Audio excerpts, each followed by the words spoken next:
नमस्कार मेरे प्यारे दोस्तों, मैं वैभव एक बार फिर से आप सबका स्वागत करता हूं आपके अपने ऑनलाइन प्लेटफॉर्म पर। आप सभी मेरे भाई बहनों का बहुत बहुत स्वागत है। जल्दी से सारे लोग आ जाइए। फिर आज के सेशन की हम लोग शुरुआत करेंगे और जीके जीएस के बहुत ही महत्वपूर्ण वाले प्रश्नों को हम लोग करने वाले हैं, जो कि आपके एग्जाम के लिए काफ़ी इंपॉर्टेंट हो सकते हैं। तो जितने मेरे भाई बहन जुड़ते चल रहे हैं, आप सभी लोगों से निवेदन करूँगा कि सेशन को लाइक कर दिएगा, शेयर कर दिएगा। चैनल पर पहली बार होंगे तो सब्सक्राइब जरूर कर लिएगा। तो चलिए शुरू करेंगे आज की क्लास को। पहला प्रश्न आपके सामने है, निम्नलिखित में से कौन सी एक सर्वर साइड स्क्रिप्टिंग लैंग्वेज है? तो बताइएगा क्या हो जाएगा। तो पहले प्रश्न का आंसर करेंगे सभी मेरे भाई बहन। चलिए जल्दी से बताएंगे क्या हो जाएगा।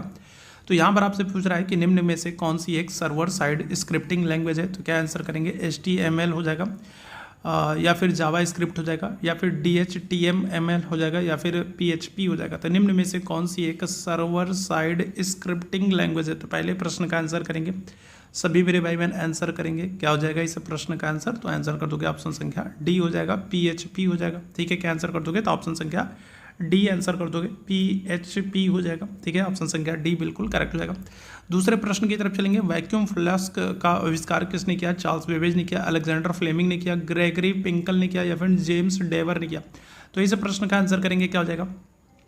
चलिए इस प्रश्न का आंसर करेंगे तो वैक्यूम फ्लास्क जो है, तो इसका आविष्कार किसने किया? चार्ल्स बेबेज ने, अलेक्जेंडर फ्लेमिंग ने, ग्रेगरी पिंकल ने, या फिर जेम्स डेवर ने? तो बताएंगे। बहुत ही महत्वपूर्ण सा अच्छा सा प्रश्न क्या हो जाएगा? इस प्रश्न का आंसर कर देंगे जेम्स डेवर हो जाएंगे। ऑप्शन संख्या क्या करिएगा? तो डी आंसर कर देंगे, जेम्स डेवर हो जाएंगे। ठीक है, अच्छा अलेक्जेंडर फ्लेमिंग के संदर्भ में अगर हम लोग बात करें तो अलेक्जेंडर फ्लेमिंग के संदर्भ में आपको याद रखना है कि इन्होंने क्या किया है? तो इन्होंने पेंसिलिन की खोज की। ठीक है, किसकी? अलेक्जेंडर फ्लेमिंग की बात करेंगे तो इन्होंने किसकी? तो इन्होंने पेंसिलिन की खोज की है। ठीक है, और बेबेज की अगर हम लोग बात करेंगे तो इनको आप जानते हैं, इनको कंप्यूटर का, ठीक है, क्या करते हैं? इनको कंप्यूटर का पिता भी कहते हैं। इन्होंने कंप्यूटर की खोज की है। ठीक है, याद रखिएगा।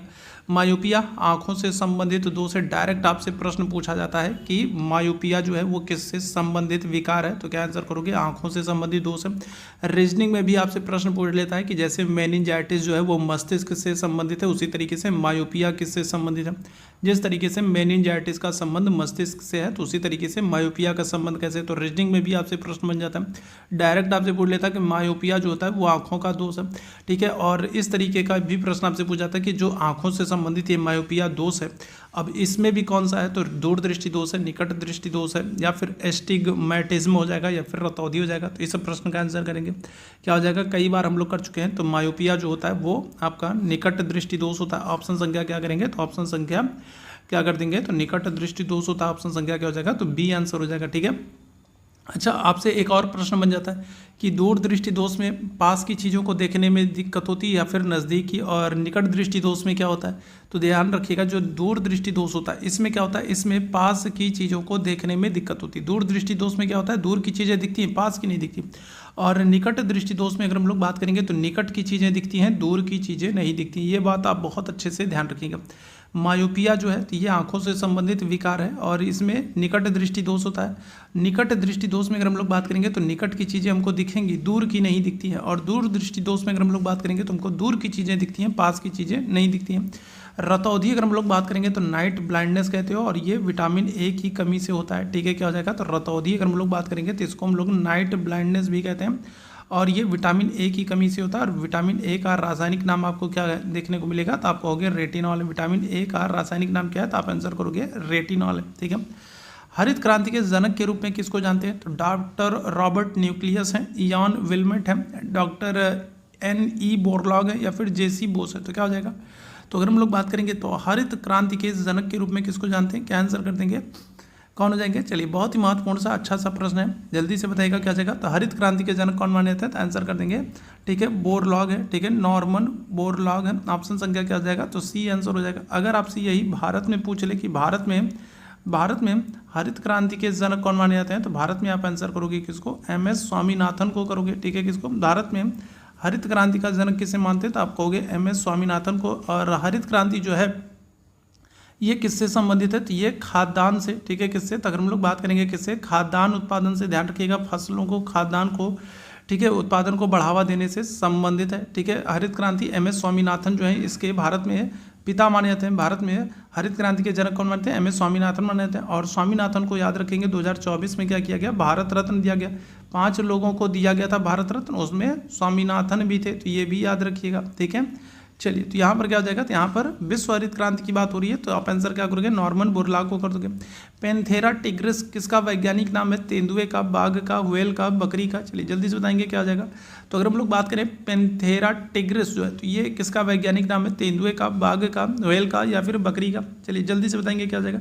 सेशन अगर आप लोगों को पसंद आता है ना, तो सेशन को आप लोग, ठीक है, सेशन को आप लोग शेयर भी जरूर कर दीजिएगा। क्या हो जाएगा, आंसर कर देंगे जो है तेंदुए का, ठीक है। क्या हो जाएगा, तो पैंथर नाम सुने होगे ना, पैंथर, तो पैंथेरा टिग्रिस, ठीक है। क्या हो जाएगा, तो ये आप आंसर करोगे तेंदुए को, ठीक है।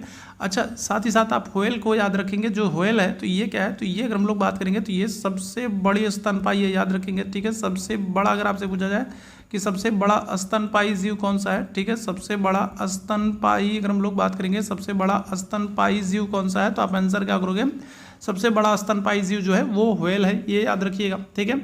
आगे बढ़ेंगे। कांच को कहा जाता है, क्या कहेंगे, अतिशीतित द्रव कहेंगे, सुपर द्रव कहेंगे, आदर्श द्रव कहेंगे या फिर आश्वित द्रव कहेंगे। बताइएगा क्या हो जाएगा।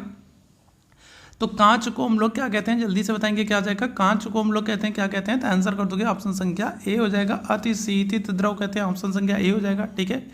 पेंटेन के संरचनात्मक समायवी होते हैं, कितने होते हैं, एक होते हैं, दो होते हैं, तीन होते हैं, चार होते हैं। चलिए जल्दी से बताएंगे क्या हो जाएगा इस प्रश्न का आंसर, कितने होते हैं। पेंटेन के अगर हम लोग बात करेंगे तो संरचनात्मक समायवी कितने होते हैं, आंसर कर दोगे ऑप्शन संख्या सी, तीन होते हैं। कितने होते हैं, तीन होते हैं, ठीक है।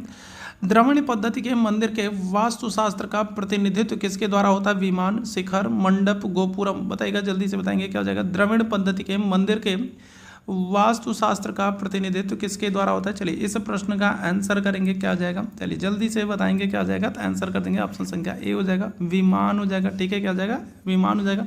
और द्रविड़ शैली के मंदिर अगर आपसे पूछ ले कि द्रविड़ शैली के जो मंदिर है तो ये आपको कहाँ पर देखने को मिलेंगे, तो ये आपको द्रविड़ शैली के जो मंदिर हैं ये आपको दक्षिण भारत में देखने को मिलेंगे, ठीक है। कहाँ पर, तो ये आपको द्रविड़ शैली के जो मंदिर हैं ये आपको साउथ इंडिया में देखने को मिलेंगे, दक्षिण भारत में देखने को मिलेंगे, याद रखिएगा, ठीक है। कुड लोक नृत्य कहाँ का, तो बताइएगा केरल का, आंध्र प्रदेश का, जम्मू एंड कश्मीर का, महाराष्ट्र का। बताएंगे क्या हो जाएगा। तो कुड जो है तो ये कहाँ का लोक नृत्य है। चलिए जल्दी से सारे मेरे भैया लोग आंसर करेंगे, जितने मेरे भाई बहन जल्दी से आंसर करेंगे। कुड कहाँ का लोक नृत्य, केरल का, आंध्र प्रदेश का, जम्मू एंड कश्मीर का, महाराष्ट्र का। क्या आंसर हो जाएगा, आंसर कर देंगे ऑप्शन संख्या सी हो जाएगा, जम्मू एंड कश्मीर का। कुड कहाँ का लोक नृत्य है, आंसर कर देंगे जम्मू एंड कश्मीर का, ठीक है। अच्छा, केरल में अगर हम लोग बात कर लें, अगर हम लोग केरल में बात कर लें तो केरल में क्या हो जाएगा, तो केरल में आपको, ठीक है, दो देखने को मिल जाएगा, दो नृत्य देखने को मिल जाएगा जो कि बहुत ही महत्वपूर्ण है। एक आप कहोगे कथकली है और दूसरा आप कौन सा कहोगे, दूसरा आप कहोगे मोहिनी अट्टम है, ठीक है। कौन है, तो कथकली और मोहिनी अट्टम, तो ये दोनों कहाँ पर आपको केरल में देखने को मिल जाएगा। आंध्र प्रदेश में अगर हम लोग बात करेंगे तो आंध्र प्रदेश में आपको कुचिपुड़ी देखने को मिल जाएगा, ठीक है। कौन सा, तो कुचिपुड़ी आप कहोगे आंध्र प्रदेश में। और महाराष्ट्र में अगर हम लोग बात करेंगे तो महाराष्ट्र में आप क्या करोगे, तो महाराष्ट्र में आप कर दोगे तमाशा कर दोगे, ठीक है। क्या हो जाएगा, तो महाराष्ट्र में आप तमाशा कर दोगे, याद रखिएगा, ठीक है। महाराष्ट्र में आप क्या करोगे, तमाशा कर दोगे, याद रखेंगे, ठीक।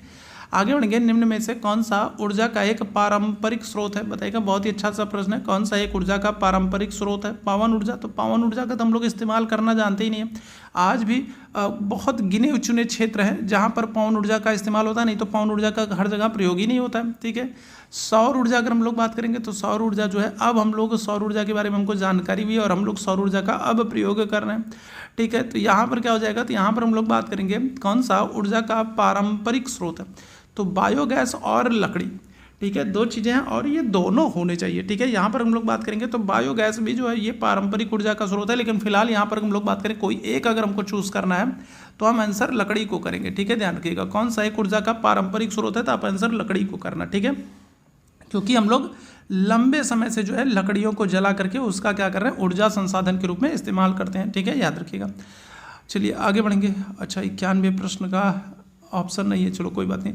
चलिए अगले प्रश्न का आंसर करेंगे। चमड़े की रंगाई के उद्योग में काम करने वाले कारीगरों को यह बीमारी होने का खतरा होता बताएगा। तो अगर हम लोग बात करेंगे तो चमड़े की जो फैक्ट्री होती है ना, जहाँ पर चमड़े के काम होते हैं, तो वहाँ पर जब चमड़े को रंगने का काम किया था, तो चमड़े की रंगाई के उद्योग में काम करने वाले जो कारीगर होते हैं उनको बीमारी का खतरा रहता है। कौन सा, दमा, हृदय रोग, त्वचा या फिर रक्त संबंधी रोग। तो बताएंगे क्या हो जाएगा, इस प्रश्न का आंसर करेंगे।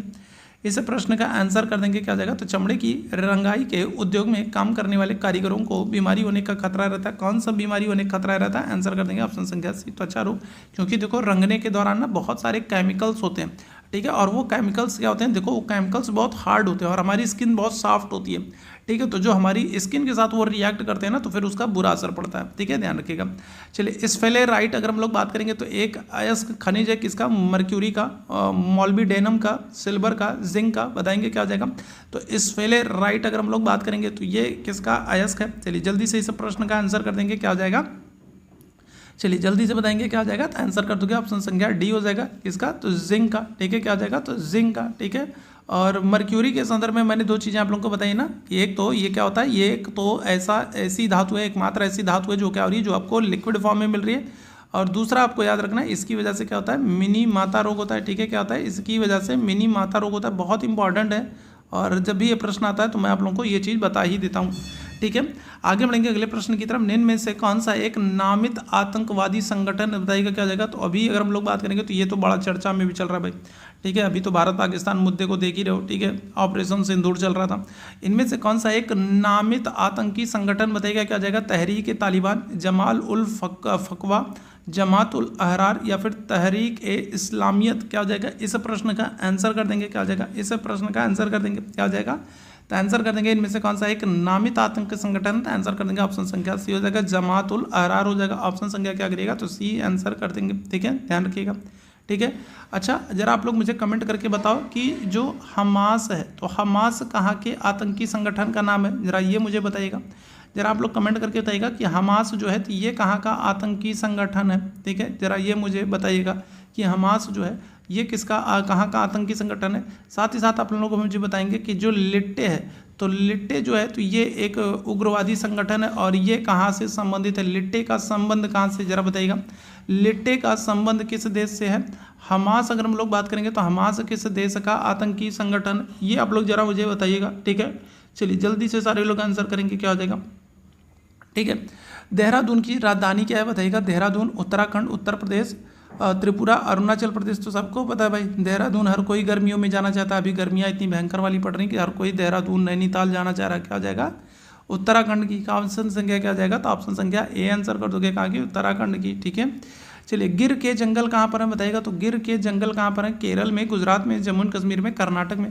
देखो जो गिर है ना, जो गिर के जंगल है, जो गिर नेशनल पार्क है, ये क्या हो जाएगा, तो ये आपको एशियाई शेरों के लिए प्रसिद्ध है। किसके लिए, तो अगर हम लोग बात करेंगे तो गिर के जो जंगल हैं ये किसके लिए फेमस है, तो ये आप कहोगे एशियाई शेर के लिए फेमस है, ठीक है। किसके लिए, तो गुजरात के जो गिर नेशनल पार्क है ये किसके लिए फेमस है, तो ये आंसर कर देंगे एशियाई शेरों के लिए प्रसिद्ध है। और ये आपको कहाँ पर देखने को मिलेंगे, तो ये आपको गुजरात में देखने को मिल जाएंगे, ठीक है। कहाँ पर, तो गुजरात में देखने को मिल जाएंगे। ऑप्शन संख्या बी आंसर कर दोगे, ठीक है। चलिए और अगर हम लोग बाकी जगहों की भी बात कर ले, है ना, अगर हम लोग बाकी जगहों की भी बात कर ले, जैसे कर्नाटक में आप याद रखिएगा बांदीपुर टाइगर रिजर्व बहुत ही इंपॉर्टेंट है, ठीक है। कौन सा, तो बांदीपुर टाइगर रिजर्व हम लोग बात करेंगे तो ये कर्नाटक में, और ये भी बहुत ही इंपॉर्टेंट है, ठीक है। और अगर हम लोग किसकी बात कर लें, अगर हम लोग जम्मू एंड कश्मीर की बात कर लें, ठीक है। तो जम्मू एंड कश्मीर में देखो एक तो आपको मिल जाएगा, ठीक है, क्या हो जाएगा, तो जम्मू एंड कश्मीर में एक तो आपको सलीम अली मिल जाएगा, ठीक है, क्या हो जाएगा, तो एक तो आपको सलीम अली, ठीक है, सलीम अली, ठीक है, राष्ट्रीय उद्यान आपको देखने को मिल जाएगा। और दूसरा आपको जो देखने को मिल जाएगा, ठीक है, वो क्या हो जाएगा, कश्मीरी हंगुल के लिए फेमस है, क्या नाम है उसका, दाची गांव, ठीक है, क्या नाम है, दाची गांव जो है तो ये कश्मीरी हंगुल के लिए फेमस है और ये भी आपको जम्मू एंड कश्मीर में देखने को मिल जाएगा, ठीक है, ध्यान रखिएगा। केरल में अगर हम लोग बात करेंगे तो केरल में आपको शांत घाटी देखने को मिल जाएगा, केरल में आपको शांत घाटी देखने को मिल जाएगा और केरल में आपको पेरियार देखने को मिल जाएगा। तो ये सब ध्यान रखिएगा, आपसे यहाँ से प्रश्न बन जाते हैं, ठीक है। चलिए आगे बढ़ेंगे। बाबर का जन्म कब हो रहा है, बताइएगा क्या जाएगा। तो बाबर जो है तो ये मुगल साम्राज्य की स्थापना कर रहा है, 1526 में पानीपत के पहले युद्ध में हिस्सा भी ले रहा है, आपको पता है, ठीक है। तो बताइएगा क्या हो जाएगा। और भारत में पहली बार बंदूक नहीं तोप, भारत में पहली बार जो तोप का इस्तेमाल हो रहा है वो भी बाबर ही कर रहा है पानीपत के पहले युद्ध में। और इसका जन्म कब हो रहा है, आपसे ये पूछा जा रहा है, क्या आंसर हो जाएगा। चलिए जल्दी से बताएंगे क्या आ जाएगा। 97 प्रश्न का आंसर करेंगे, क्या आ जाएगा, तो आंसर कर देंगे 1483 में, ठीक है। अच्छा अगर कभी आपसे पूछ लेना कि बाबर जो है वो कहाँ का राजा था, बाबर अगर हम लोग बात करेंगे तो बाबर कहाँ का राजा था, तो आप आंसर करोगे फरगना का राजा था, ठीक है, कहाँ का, फरगना का राजा था। और बाबर की जो पैतृक उपाधि थी ना वो क्या थी, तो वो मिर्जा की थी। ठीक है, याद रखेंगे बाबर की जो पैतृक उपाधि थी जो उसको पिता की तरफ से मिल रही थी वो कौन सी थी, तो वो थी मिर्जा की उपाधि थी। ठीक है, पैतृक उपाधि इसकी क्या थी, मिर्जा की थी। ठीक है, इसके पिता का नाम अगर आपसे पूछ ले, बाबर के पिता का नाम आपसे पूछ ले तो आपका क्या होगा, तो आप कहोगे उमर शेख मिर्जा। ठीक है, क्या हो रहा है, तो उमर शेख मिर्जा जो है इसके पिता का नाम था और ये मिर्जा की उपाधि इसको पिता की तरफ से मिल रही थी। ठीक है, पैतृक उपाधि इसकी क्या थी, मिर्जा थी। और अगर माता की बात करेंगे तो माता का नाम क्या था, तो इसकी माता का नाम था कुतुलुग निगार खानम। ठीक है, क्या नाम था, तो कुतुलुग निगार खानम जो है ये बाबर की माता जी का नाम था। ठीक है, बंगाल के पहले गवर्नर जनरल कौन थे, बताएंगे क्या जगह, विलियम बेंटिक है, विलियम डेनिसन है, लॉर्ड नेपियर है, वॉरेन हेस्टिंग्स है। तो ये प्रश्न तो मैं आप लोगों को बहुत करा चुका हूँ, इतनी बार करा चुका हूँ ना कि सोते में भी अगर मैं आपसे ये प्रश्न पूछ लूँगा तो आप गलत नहीं करोगे। बंगाल के पहले गवर्नर जनरल कौन है, विलियम बेंटिक है, विलियम डेनिसन है, नेपियर है या फिर वॉरेन हेस्टिंग्स, क्या हो जाएगा, तो बंगाल के पहले गवर्नर जनरल आपसे पूछ रहा है, आप क्या आंसर कर दोगे, तो आप आंसर कर दोगे वॉरेन हेस्टिंग्स है। आपको याद है ना 1773 में क्या हो रहा है, 1773 में अगर हम लोग बात करेंगे तो एक एक्ट आ रहा है जिसको हम लोग रेगुलेटिंग एक्ट के नाम से जानते हैं। ठीक है, किसके नाम से, तो 1773 में एक एक्ट आ रहा है जिसका नाम क्या है, जिसका नाम है रेगुलेटिंग एक्ट है। और इस एक्ट के द्वारा जो बंगाल का गवर्नर होता था, ठीक है, क्या कर दिया, तो जो बंगाल का जो गवर्नर होता था उसको हमने क्या कर दिया, उसको हमने बंगाल का गवर्नर जनरल बना दिया। ठीक है, क्या कर दिया, तो बंगाल के गवर्नर को हमने क्या कर दिया, तो हमने बंगाल के गवर्नर को गवर्नर जनरल बना दिया गया, किस एक्ट से, तो 1773 के रेगुलेटिंग एक्ट के द्वारा। और जो पहला गवर्नर जनरल बनेगा वो कौन होगा, वॉरेन हेस्टिंग्स होगा। ऑप्शन संख्या डी आंसर कर देंगे। 2001 में मिस वर्ल्ड पुरस्कार, अब ये तो बहुत ही पुराना सा प्रश्न है, अब इतना पुराना प्रश्न आपसे नहीं पूछेगा। आप मुझे दो चीज़ें बताइएगा कमेंट करके, ये बहुत पुराना प्रश्न है, ये इतना पुराना प्रश्न आपसे नहीं पूछेगा, लेकिन आप मुझे दो चीज़ें कमेंट करके बताइएगा जो आपके एग्जाम के लिए महत्वपूर्ण है। ठीक है, पहला तो ये बताइएगा कि मिस वर्ल्ड बनने वाली पहली भारतीय कौन है। ठीक है, मिस वर्ल्ड बनने वाली पहली भारतीय कौन है। और दूसरा आप मुझे बताएंगे मिस यूनिवर्स बनने वाली पहली भारतीय कौन है। तो दो चीज़ें आप लोग मुझे बता दो फटाफट। ठीक है, तो मिस वर्ल्ड बनने वाली पहली भारतीय कौन है और मिस यूनिवर्स बनने वाली पहली भारतीय कौन है, तो ये जरा मुझे फटाफट आप लोग बता दीजिए। बताइएगा इस प्रश्न का आंसर। निम्न में से क्या मिट्टी को उपजाऊ बनाता है, मिट्टी में लवण का उच्च स्तर, खनिजों और कार्बनिक पदार्थों का सही मिश्रण, खनिजों और अकार्बनिक पदार्थों का सही मिश्रण, या फिर मिट्टी में अम्लीय पदार्थों की अधिकता। तो क्या हो जाएगा, तो इस प्रश्न का करेक्ट आंसर कर दोगे ऑप्शन संख्या, आप लोग क्या करोगे, तो ऑप्शन संख्या बी आंसर कर दोगे। खनिजों और कार्बनिक पदार्थों का जो सही मिश्रण है ये मिट्टी को क्या करता है, उपजाऊ बनाता है। ऑप्शन संख्या बी बिल्कुल करेक्ट हो जाएगा। आगे बढ़ेंगे अगले प्रश्न की तरफ। निम्न में से कौन सा एक सांख्यिकीय उपकरण है जो स्वास्थ्य, शिक्षा और आय के संबंध में किसी देश की समग्र उपलब्धि को मापता है। जीवन प्रत्याशा, मानव विकास सूचकांक, राजनीतिक स्थिरता या फिर प्रति व्यक्ति आय। तो बताइएगा, बहुत ही अच्छा सा प्रश्न है, इस प्रश्न का आंसर करेंगे सभी मेरे भाई बहन। क्या आपसे कह रहा है, तो निम्न में से कौन सा एक सांख्यिकीय उपकरण है जो स्वास्थ्य, शिक्षा और आय के संबंध में किसी देश की समग्र उपलब्धि को मापता है। जीवन प्रत्याशा, मानव विकास सूचकांक, राजनीतिक स्थिरता या फिर प्रति व्यक्ति आय। आंसर कर देंगे मानव विकास सूचकांक। ऑप्शन संख्या क्या आ जाएगा, तो ऑप्शन संख्या बी आंसर कर दोगे, मानव विकास सूचकांक। अच्छा, मानव विकास सूचकांक को अगर आपसे पूछा जाए कि किसने तैयार किया था, तो याद रखिएगा पाकिस्तानी जो है अर्थशास्त्री थे, जिनका नाम क्या है, जिनका नाम है, ठीक है, जिनका नाम क्या है, पाकिस्तानी जो है अर्थशास्त्री हैं, जिनका नाम क्या है, तो आप आंसर करोगे महबूब उल हक। ठीक है, क्या हो जाएगा, तो महबूब, ठीक है, महबूब उल हक अगर हम लोग बात करेंगे तो ये पाकिस्तानी अर्थशास्त्री है और इन्होंने मानव विकास सूचकांक को तैयार किया था। तो ये आप लोगों के लिए इंपॉर्टेंट है, याद रखेंगे। ठीक है, अगले प्रश्न की तरफ चलेंगे। फसल चक्रीकरण, फसल रोटेशन का विचार सबसे पहले किसने विकसित किया है, इस प्रश्न को आंसर करेंगे। बताइएगा क्या हो जाएगा, तो फसल चक्रीकरण, रोटेशन मतलब समझ रहे हो, जो बदल बदल के फसलों को लगाना। ठीक है, कभी इसकी खेती करना, कभी उसकी खेती करना, कभी उसकी करते, तो इस तरीके से एक चक्रीकरण की जो प्रक्रिया चल रही है, रोटेशन का जो विचार है वो किसने दिया है, लिली थॉमस है, कैरेट कॉर्नविक है, कैबेज कार्लसन है या फिर टर्निप टाउनसेंड है। क्या हो जाएगा, इस प्रश्न का आंसर करेंगे। क्या हो जाएगा, इस प्रश्न का आंसर करेंगे। और फसल चक्रीकरण से क्या होता है ना, तो जो मिट्टी की उत्पादकता है ना, जो उपजाऊपन है वो बना रहता है, तो वो महत्वपूर्ण होता है। क्या हो जाएगा, तो इस प्रश्न का आंसर कर देंगे ऑप्शन संख्या बी हो जाएगा, कैरेट कॉर्नविक हो जाएगी। ऑप्शन संख्या बी आंसर कर देंगे। हमारे चेहरे में कितनी हड्डियां होती हैं, 34 होती हैं, 24 होती हैं, 14 होती हैं, 4 होती हैं। बताएंगे क्या हो जाएगा, हमारे चेहरे में कितनी हड्डियां होती हैं। क्या हो जाएगा, इस प्रश्न का आंसर करेंगे 34 होती हैं, 24 होती हैं, 14 होती हैं या फिर 4 होती हैं। क्या आंसर कर देंगे, तो आंसर हो जाएंगे 14 होती हैं। ठीक है, हमारे चेहरे में कितनी हड्डियां होती हैं, तो 14 हड्डियां होती हैं, याद रखिएगा। ठीक है, ऑप्शन संख्या सी आंसर कर देंगे। हेलोफाइट्स वे पौधे होते हैं जो क्या करते हैं, चलिए जल्दी से बताएंगे क्या हो जाएगा। हेलोफाइट्स वे पौधे होते हैं जो क्या होते हैं, जो ताजे पानी में उगते हैं, जो ठंडे पानी में उगते हैं, जो तालाब में उगते हैं या फिर जो खारे पानी में उगते हैं। हेलोफाइट्स की अगर हम लोग बात करेंगे बताएगा क्या हो जाएगा, चलिए जल्दी से बताएंगे। हेलोफाइट्स कौन से पौधे होते हैं, चलिए इस प्रश्न का आंसर करेंगे। हेलोफाइट्स वे पौधे होते हैं जो ताजे पानी में उग रहे हैं, ठंडे पानी में उग रहे हैं, तालाब में उग रहे हैं या फिर खारे पानी में। क्या हो जाएगा, आंसर कर देंगे ऑप्शन संख्या डी हो जाएगा, खारे पानी में उग रहे हैं। ठीक है, क्या हो जाएगा, खारे पानी में उग रहे हैं। अच्छा जरा मुझे आप लोग कमेंट करके बताओ कि जीरोफाइट कौन से पौधे होते हैं, कौन से पौधों को जीरोफाइट कहा जाता है। ठीक है, जो जीरोफाइट पौधे होते हैं ये कहाँ पर होते हैं, चलिए जल्दी से बताएंगे। जीरोफाइट पौधे जो होते हैं तो ये कहाँ पर होते हैं, चलिए जल्दी से इस प्रश्न का आंसर आप सभी मेरे भाई बहन कर देंगे। जीरोफाइट पौधे कहाँ पर होते हैं, ठीक है। फेलिस कैटस किसका वैज्ञानिक नाम है, बिल्ली का, कुत्ते का, चूहे का, शाही का, बताइएगा क्या हो जाएगा। तो देखो एक ना एक हर पेपर में, जितने भी पेपर अभी तक मैंने आप लोगों को कराए हैं, सब पेपर में किसी न किसी जानवर का वैज्ञानिक नाम जरूर पूछ रहा है। कम से कम पालतू जो पशु हैं तो उनका तो जरूर याद रखिएगा, जैसे बिल्ली हो गया, कुत्ता हो गया, ठीक है, या फिर जो हमारे घरों में मिलते हैं चूहा हो गया। तो इस तरीके से इन सब के तो जरूर आप नाम याद रखेंगे। ठीक है, यहाँ पर आपसे क्या कह रहा है, यहाँ पर आपसे कह रहा है कि फेलिस कैटस किसका वैज्ञानिक नाम है। तो कैटस से आप आसानी से कर सकते हो, क्या हो जाएगा, कैटस। ऑप्शन संख्या क्या हो जाएगा, तो ए आंसर कर दोगे, बिल्ली हो जाएगा। ठीक है, क्या हो जाएगा, तो बिल्ली आंसर कर दोगे, ऑप्शन संख्या ए हो जाएगा।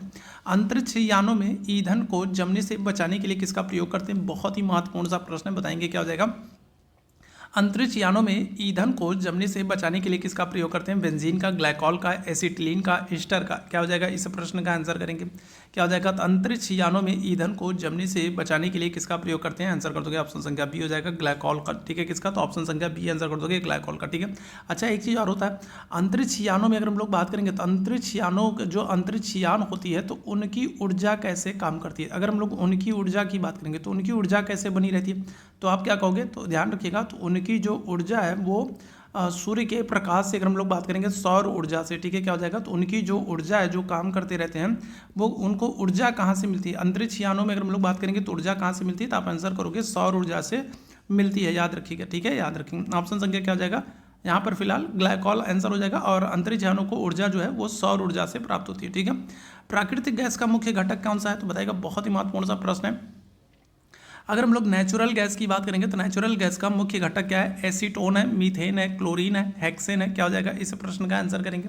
तो आपसे नेचुरल गैस की बात कर रहा है, नेचुरल गैस का प्रमुख घटक क्या हो जाएगा, एसीटोन, मीथेन, क्लोरीन, हेक्सेन। क्या हो जाएगा, आंसर कर दोगे, ऑप्शन संख्या बी हो जाएगा, मीथेन। और मीथेन के संदर्भ में आपको कई सारी चीज़ें याद रखना है। पहला तो ये याद रखना है कि ये क्या है, तो ये एक ग्रीन हाउस गैस है, पहली चीज़ तो आपको ये याद रखना है। दूसरी चीज़ अगर हम लोग बात करेंगे तो ये आपको कहाँ से, तो ये आपको धान के खेत से इसका उत्सर्जन होता है। ठीक है, क्या होता है, तो धान के खेत से इसका उत्सर्जन होता है। तीसरी चीज़ आप याद रखेंगे कि पशुओं के जुगाली करने से, पशु जो मुंह चलाते रहते हैं, तो पशुओं के जुगाली करने से अगर हम लोग बात करेंगे तो पशुओं के जुगाली करने से भी मीथेन गैस का उत्सर्जन होता है। साथ ही साथ आप याद रखेंगे जो गोबर गैस प्लांट होते हैं, तो गोबर गैस प्लांट में भी अगर हम लोग बात करें तो जो मीथेन गैस है तो इसका उत्सर्जन होता रहता है। ठीक है, तो ये सारी चीज़ें आप मीथेन के संदर्भ में याद रखेंगे। मीथेन जो है ये महत्वपूर्ण आप लोगों के लिए ग्रीन हाउस गैस है, धान के खेत से उत्सर्जन होता है, पशुओं की जुगाली करने से मीथेन गैस का उत्सर्जन होता है, गोबर गैस से भी होता है, और प्राकृतिक गैस नेचुरल गैस का प्रमुख घटक है। ठीक है, कोलकाता के विक्टोरिया मेमोरियल का निर्माण किसके द्वारा प्रस्तावित किया गया, बताएगा। तो अगर हम लोग बात करेंगे तो एक तो डायरेक्ट आपसे ये प्रश्न बन जाता है कि जो विक्टोरिया मेमोरियल है तो ये कहाँ पर है, तो आप आंसर कर देते हो जो है कोलकाता में। ठीक है, कहाँ पर, तो विक्टोरिया मेमोरियल कहाँ पर, तो आप आंसर कर देते हो कोलकाता में। अब ये विक्टोरिया मेमोरियल जो है तो इसका निर्माण जो है किसके द्वारा, तो आंसर करेंगे लॉर्ड कैनिंग है, कर्जन है, विलियम हेस्टिंग्स है, या फिर विलियम बेंटिक है। क्या हो जाएगा, इस प्रश्न का आंसर कर देंगे, क्या हो जाएगा, तो कोलकाता के विक्टोरिया मेमोरियल का जो निर्माण है ये किसके द्वारा कराया जाना प्रस्तावित किया गया था, तो आंसर कर देंगे ऑप्शन संख्या बी आंसर कर देंगे। ठीक है, क्या हो जाएगा, कर्जन के द्वारा। ठीक है, किसके द्वारा, तो आंसर कर देंगे ऑप्शन संख्या बी हो जाएगा, कर्जन। अच्छा, कर्जन के संदर्भ में कुछ चीज़ों को आप बहुत महत्वपूर्ण याद रखेंगे। कर्जन के समय में अगर हम लोग बात करें तो कर्जन के समय में याद रखिएगा रेलवे का सबसे ज़्यादा विकास। ठीक है, रेलवे का सबसे ज़्यादा विकास जो है वो किसके समय में, किस गवर्नर जनरल के समय हुआ, तो आप आंसर करोगे कर्जन के समय में। ठीक है, इसके अलावा अगर हम लोग बात करेंगे तो भारतीय जो पुरातत्व विभाग है तो पुरातत्व विभाग की स्थापना किसके समय में हुई है। भारतीय अगर हम लोग पुरातत्व विभाग की बात करेंगे तो पुरातत्व विभाग की स्थापना किसके समय में हो रही है, तो ये भी आप आंसर करोगे, किसको आंसर कर दोगे, कर्जन को। साथ ही साथ याद रखेंगे इनके समय में विश्वविद्यालय आयोग और अधिनियम भी आ रहा है, ठीक है। क्या हो रहा है, तो इनके समय में विश्वविद्यालय आयोग और अधिनियम भी आ रहा है। इन्हीं के समय में अगर हम लोग बात करेंगे तो बंग भंग होगा, ठीक है। क्या हो जाएगा, तो बंगाल विभाजन होगा, बंग भंग जो है वो भी इन्हीं के समय में होगा, तो याद रखिएगा, ठीक है। चलिए आगे बढ़ेंगे। लावनी, लावनी जो है ये किसका नृत्य है, मणिपुर का, आंध्र प्रदेश का, जम्मू एंड कश्मीर का, या फिर क्या हो जाएगा, महाराष्ट्र का, बताइएगा। बहुत ही अच्छा सा प्रश्न है। तो लावनी अगर हम लोग बात करेंगे तो ये कहाँ का लोक नृत्य है, मणिपुर का, आंध्र प्रदेश का, जम्मू एंड कश्मीर का, या फिर महाराष्ट्र का। क्या आंसर हो जाएगा, तो आंसर कर दोगे ऑप्शन संख्या, चलिए जल्दी से बताएंगे क्या आ जाएगा, तो ऑप्शन संख्या आप क्या आंसर कर दिएगा, आंसर कर देंगे ऑप्शन संख्या डी हो जाएगा, महाराष्ट्र का। अच्छा, महाराष्ट्र के संदर्भ में मैंने आप लोगों को एक और बताया था, ठीक है। क्या बताया था, तो महाराष्ट्र में मैंने आप लोगों को तमाशा भी बताया था, तो तमाशा भी आपको याद रखना है, ठीक है, और लावनी भी याद रखना है, और आपको क्या करना है, और यहाँ पर हम लोग बात करेंगे तो महाराष्ट्र में आपको गुड़ी पड़वा भी याद रखना है, ठीक है। क्या हो जाएगा, गुड़ी पड़वा याद रखना है, ठीक है। और क्या करना है, और आपको दही हांडी उत्सव भी याद रखना है, ठीक है। क्या करना है, तो दही हांडी उत्सव भी आपको याद रखना है। साथ ही साथ काला घोड़ा उत्सव अगर हम लोग बात करेंगे तो काला घोड़ा उत्सव अगर हम लोग बात करें तो काला घोड़ा उत्सव ये भी आपको महाराष्ट्र में याद रखना है, ठीक है। ये सब महत्वपूर्ण हो जाएंगे। निम्नलिखित में से किस वैज्ञानिक ने कोशिका में पाए जाने वाले द्रव पदार्थ के लिए प्रोटोप्लाज्म शब्द का प्रयोग किया है, बताइएगा क्या हो जाएगा। तो अगर हम लोग बात करें तो किस वैज्ञानिक ने कोशिका में पाए जाने वाले द्रव पदार्थ के लिए प्रोटोप्लाज्म शब्द का प्रयोग किया है, स्वान है, फिरको है, ल्यूवेनहॉक है, पुरकिंजे है, क्या हो जाएगा, इस प्रश्न का आंसर कर देंगे, इस प्रश्न का आंसर कर देंगे, क्या हो जाएगा, तो किस वैज्ञानिक ने कोशिका में पाए जाने वाले द्रव पदार्थ के लिए प्रोटोप्लाज्म शब्द का प्रयोग किया, आंसर कर देंगे ऑप्शन संख्या डी हो जाएगा, पुरकिंजे हो जाएगा, ठीक है। क्या हो जाएगा, तो पुरकिंजे हो जाएगा। अच्छा, ल्यूवेनहॉक की अगर हम लोग बात करेंगे तो ल्यूवेनहॉक को आप याद रखिएगा, इनको माइक्रोबायोलॉजी का जनक कहा जाता है, ठीक है, याद रखिएगा, ठीक है। क्या करते हैं, तो इनको माइक्रोबायोलॉजी का जनक कहते हैं, ठीक है। किसको, ल्यूवेनहॉक को कहते हैं, बैक्टीरिया की खोज की है, और ल्यूवेनहॉक को माइक्रोबायोलॉजी का जनक कहते हैं, ठीक है, ध्यान रखिएगा, ठीक। चलिए आगे यहाँ पर क्या हो जाएगा, ऑप्शन संख्या डी हो जाएगा। अर्थशास्त्र मानता है, क्या मानता है भाई, अर्थशास्त्र की अगर हम लोग बात करेंगे तो अर्थशास्त्र मानता है कि लोगों की इच्छाएं असीमित होती हैं लेकिन संसाधन सीमित होते हैं। लोगों की इच्छाएं सीमित होती हैं लेकिन संसाधन असीमित होते हैं। संसाधनों के आवंटन का यदि केंद्रीय नियोजन नहीं किया गया तो अक्षमता का कारण बनेगा। लोग भावुक होते हैं और तर्कहीन निर्णय लेते हैं। तो बताइएगा 111वें प्रश्न का आंसर करेंगे, क्या आ जाएगा, अर्थशास्त्र क्या मानता है। चलिए जल्दी से बताएंगे। अर्थशास्त्र की अगर हम लोग क्या कर ले, अर्थशास्त्र का अगर आपसे पिता पूछ ले कि अर्थशास्त्र का पिता किसे कहते हैं, तो आप आंसर क्या करोगे, तो आप आंसर करोगे एडम स्मिथ को, ठीक है। किसको, एडम स्मिथ को अर्थशास्त्र का पिता कहते हैं, ठीक है, याद रखिएगा। और एडम स्मिथ की जो बुक है, इनका नाम क्या है, इनका नाम है वेल्थ ऑफ नेशंस, ठीक है। क्या है, तो इनकी एक बुक है और इसका नाम क्या है, वेल्थ ऑफ नेशंस है, याद रखेंगे, ठीक है, वेल्थ ऑफ नेशन, ठीक है। तो यहाँ पर क्या हो जाएगा, तो यहाँ पर आंसर कर देंगे ऑप्शन संख्या क्या आ जाएगा, ए हो जाएगा। अर्थशास्त्र मानता है कि जो लोगों की इच्छाएं हैं वो असीमित होती हैं लेकिन संसाधन जो होते हैं वो सीमित होते हैं, ठीक है। लोगों की इच्छाएं जो होती हैं वो क्या होती हैं, वो असीमित होती हैं। जैसे अभी हम लोग अपने आप को ले लें तो अभी हमारे दिमाग में क्या चल रहा है, तो अभी अगर हम लोग बात करेंगे तो हमारे दिमाग में चल रहा है कि हमारा किसी तरीके से बीएड में सरकारी कॉलेज मिल जाए, गवर्नमेंट कॉलेज मिल जाए। जब एक बार बीएड में आपका एडमिशन हो जाएगा ना, फिर आपकी अगली जो डिमांड होगी वो ये होगी कि हमारा टेट सीटेट निकल जाए। टेट सीटेट निकल जाएगा तो अगली डिमांड होगी एस्टेट भी निकल जाए। एस्टेट निकल जाएगा तो फिर क्या जाए, फिर जल्दी से वैकेंसी आ जाए और हमारा हो जाए। तो जैसे जैसे आप आगे बढ़ते होगे ना, आपकी इच्छाएँ भी बढ़ती जाएंगी। इच्छाएँ आपकी असीमित है, कभी खत्म होने वाली नहीं है, ठीक है। अच्छा, एक प्रश्न मुझे आप लोग जल्दी से बता दीजिएगा। लास्ट सेशन में मैंने आप लोगों को बताया भी था और देखता हूँ कितने लोगों को याद है। एक कोटेशन था कि जो बुरी मुद्रा होती है, ठीक है, एक कोटेशन था कि जो बुरी मुद्रा होती है वो क्या करती है, वो अच्छी मुद्रा को चलन से बाहर कर देती है। ये किसका स्टेटमेंट है, जरा बताइएगा जल्दी से। बुरी मुद्रा अच्छी मुद्रा को चलन से बाहर कर देती है, ये स्टेटमेंट किसका है, जल्दी से बताएंगे सभी लोग। चलन से बाहर कर देती है, तो ये किसका स्टेटमेंट है। ये लास्ट सेशन में मैंने आप लोगों को पढ़ाया था और मैं देखना चाहता हूँ कितने लोगों को याद है। बुरी मुद्रा जो होती है वो अच्छी मुद्रा को चलन से बाहर कर देती है, किसका स्टेटमेंट है। तो चलिए जल्दी से सारे लोग आंसर करेंगे। कार्बन डाइऑक्साइड निम्न में से को छोड़कर सभी से उत्पन्न होती है, बताइएगा किससे, कौन एक ऐसा है जिससे कार्बन डाइऑक्साइड उत्पन्न नहीं होती है, बताइएगा। खनिज ईंधन के जलने से, वैश्विक उष्णता से, सीमेंट के उत्पादन से, या फिर जंगलों की कटाई से। क्या हो जाएगा, तो कार्बन डाइऑक्साइड निम्न में से किसी एक को छोड़कर बाकी सभी से उत्पन्न होती है। तो कौन सा एक है जिससे नहीं उत्पन्न होती है, यही आपसे पूछ रहा है। क्या आंसर कर देंगे, ऑप्शन संख्या बी आंसर कर देंगे, वैश्विक उष्णता से, ठीक है, ध्यान रखिएगा। तो इससे कार्बन डाइऑक्साइड जो है ये इससे नहीं उत्पन्न होती है, ठीक है, ध्यान रखिएगा। कार्नोटाइट अगर हम लोग बात करेंगे तो किसका, एस का, बेरिलियम का, क्रोमियम का, यूरेनियम का, कॉपर का, बताएंगे क्या हो जाएगा। कार्नोटाइट किसका, एक एस का, चलिए जल्दी से बताएंगे क्या हो जाएगा। कार्नोटाइट किसका, एक एस का, बेरिलियम का, क्रोमियम का, यूरेनियम का या फिर कॉपर का, क्या हो जाएगा। इस प्रश्न का आंसर करेंगे सभी मेरे भाई बहन, चलिए जल्दी से बताएंगे क्या हो जाएगा। तो आंसर कर देंगे ऑप्शन संख्या सी हो जाएगा, यूरेनियम का। ठीक है, क्या हो जाएगा। तो कार्नोटाइट जो है ये एक अयस्क है, किसका, यूरेनियम का। ठीक है, अच्छा यूरेनियम के संदर्भ में अगर आपसे पूछ ले, ठीक है, क्या कर ले, अगर आपसे यूरेनियम के संदर्भ में आपसे पूछ ले कि जो यूरेनियम है, ठीक है, तो यूरेनियम का सबसे बड़ा उत्पादक कौन है, तो उत्पादक अगर आपसे पूछ ले यूरेनियम का सबसे बड़ा उत्पादक देश कौन सा है, तो क्या आंसर करोगे, तो आंसर करोगे कजाखस्तान है। ठीक है, कौन है, तो कजाखस्तान जो है तो ये यूरेनियम का सबसे बड़ा उत्पादक है। लेकिन अगर आपसे सबसे बड़ा भंडारण पूछ ले कि यूरेनियम का सबसे बड़ा भंडारक देश कौन सा है, भंडारण कहाँ पर सबसे ज़्यादा है, तो आप आंसर कर दोगे ऑस्ट्रेलिया में। ठीक है, कहाँ पर, तो ऑस्ट्रेलिया जो है सबसे बड़ा भंडारण देश है। जबकि अगर उत्पादक की बात करेंगे तो उत्पादक सबसे बड़ा कौन है, कजाकिस्तान है। तो ये याद रखिएगा। उत्तर प्रदेश उस प्रथम देश का नाम बताइए जिसने पोकेमॉन गो को प्रतिबंधित कर दिया, बताइएगा क्या हो जाएगा। तो पोकेमॉन शायद एक कार्टून सीरियल भी आता था। ठीक है, बताइएगा क्या हो जाएगा। तो अगर हम लोग बात करेंगे उस प्रथम देश का नाम बताइए जिसने पोकेमॉन को प्रतिबंधित कर दिया, भारत है, रूस है, चीन है या फिर ईरान है। चलिए जल्दी से बताएंगे, इस प्रश्न का आंसर करेंगे क्या हो जाएगा, करेक्ट आंसर क्या हो जाएगा। तो उस प्रथम देश का नाम क्या है जिसने पोकेमॉन गो को प्रतिबंधित कर दिया, आंसर कर देंगे ऑप्शन संख्या डी हो जाएगा, ईरान है। ठीक है, मेलघाट बाघ अभ्यारण्य किस राज्य में स्थित है, बताइएगा, पश्चिम बंगाल, राजस्थान, मध्य प्रदेश या फिर महाराष्ट्र, बताएंगे क्या हो जाएगा। मेलघाट बाघ अभ्यारण्य कहाँ पर स्थित है, इस प्रश्न का आंसर करेंगे। तो पश्चिम बंगाल है, राजस्थान है, महाराष्ट्र या फिर मध्य प्रदेश। चलिए इस प्रश्न का आंसर करेंगे। मेलघाट बाघ अभ्यारण्य कहाँ पर है, आंसर कर दोगे महाराष्ट्र में। ठीक है, अच्छा बाकी आपको भी याद रखना है, बाकी जो राज्य हैं उनको भी याद रखना है। जैसे अगर हम लोग वेस्ट बंगाल की बात कर लेंगे, ठीक है, वेस्ट बंगाल की अगर हम लोग बात कर लें तो वेस्ट बंगाल में आपको क्या हो जाएगा, तो यहाँ पर देखो एक तो आपको सुंदरवन देखने को मिल जाएगा। ठीक है, क्या हो जाएगा, तो यहाँ पर आपको सुंदरवन देखने को मिल जाएगा। साथ ही साथ यहाँ पर आपको जल्दापारा देखने को मिल जाएगा और साथ ही साथ यहाँ पर आपको बुक्सा भी देखने को मिल जाएगा। तो ये तीन आपको कहाँ पर, तो ये तीन महत्वपूर्ण है जो आपको पश्चिम बंगाल में देखने को मिल जाएंगे। ठीक है, मध्य प्रदेश में अगर हम लोग बात कर लें, अगर हम लोग मध्य प्रदेश की बात कर लें तो मध्य प्रदेश में आपको क्या हो जाएगा, मध्य प्रदेश में आपको क्या देखने को मिलेगा, तो यहाँ पर आपको कान्हा देखने को मिलेगा। कान्हा हो गया, पन्ना हो गया, पन्ना है, पेंच है, कान्हा, पन्ना, पेंच, बांधवगढ़, कान्हा, पन्ना, पेंच, बांधवगढ़, सतपुड़ा है, कूनो है। ठीक है, कूनो है। तो ये सब आपको कहाँ पर, ये सब आपको मध्य प्रदेश में देखने को मिल जाएंगे। राजस्थान की अगर हम लोग बात करेंगे तो राजस्थान में आपको याद रखना है कौन सा, तो केवलादेव।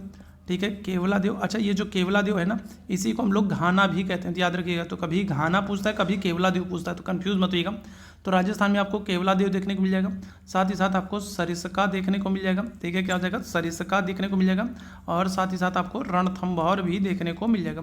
तो ये सभी जितने मैंने लिखे हैं ना, ये सब आपके लिए यहाँ पर इंपॉर्टेंट है, याद रखेंगे। क्लियर है। चलिए, शनि सूर्य से ग्रह है, तो बताइएगा कौन से नंबर पर अगर हम लोग बात करेंगे तो शनि जो है वो सूर्य से कौन सा ग्रह है, तो दूसरा है, चौथा है, छठवां है, आठवां है। तो बताइएगा क्या हो जाएगा। तो दूसरा तो बिल्कुल नहीं हो सकता है। ठीक है, दूसरा बिल्कुल नहीं हो सकता। तो अगर हम लोग देख लें, काउंट कर लें, अगर हम लोग यहाँ पर क्या कर लें, अगर यहाँ पर हम लोग काउंट कर लें तो फिर क्या हो जाएगा, तो चलिए देख लेते हैं। तो अगर मान लो ये हमारा सूर्य है, ठीक है, ये कौन है, तो ये अगर हम लोग बात कर लेंगे तो सूर्य देवता है। तो सूर्य देवता से सबसे पहले जो आएगा कौन आएगा, तो वो आएगा बुध आएगा। बुध के बाद अगर हम लोग बात करेंगे कौन आएगा, तो शुक्र आएगा। शुक्र के बाद जो है वो पृथ्वी आएगा। पृथ्वी के बाद अगर हम लोग बात करेंगे तो मंगल आएगा। मंगल के बाद अगर हम लोग बात करेंगे तो बृहस्पति आएगा और बृहस्पति के बाद अगर हम लोग बात करेंगे कौन सा आएगा, तो शनि आएगा। तो काउंट कर लो, तो 2, 2 4 और 2 6। तो क्या हो जाएगा, तो शनि जो है वो सूर्य से कौन से नंबर का, तो आप आंसर कर दोगे 6वें नंबर का सबसे बड़ा ग्रह है। ठीक है, याद रखिएगा। ठीक, और शनि के संदर्भ में एक बात और आप याद रखेंगे कि शनि का आपसे क्या कर ले, सबसे बड़ा उपग्रह पूछ ले कि शनि का सबसे बड़ा उपग्रह कौन सा है, तो क्या आंसर करोगे, तो आप आंसर करोगे टाइटन है। ठीक है, शनि का सबसे बड़ा उपग्रह कौन सा है, तो आप कहोगे टाइटन है। साथ ही साथ आपको शनि के संदर्भ में याद रखना है, चलिए यहाँ पर देख लेते हैं।